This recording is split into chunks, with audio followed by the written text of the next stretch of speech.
నత్త నత్త నత్త చూడండి, నత్త దాన్ని గెలికే వరకు లోపలికి పోయింది. టాటాయిస్ లెక్క తల్ల లోపలికి అంటే ఇది కూడా లోపలికి. నార్మల్గా ఎవరైనా పనులు చేసేటప్పుడు మెల్లగా చేస్తే ఇంట్లో నత్త లెక్క చేస్తూ ఉంటారు, నత్త నడక అంటారు.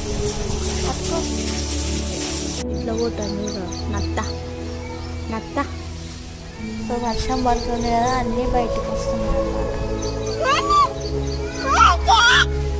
నత్తలు కూడా ఎన్నో రకాలు ఉంటాయి. ఇది ఉంటుంది, ఇది భూమి మీద అంటే నత్త ఎటు పోతున్నావు? నత్త where are you going? Come here. Say a calling.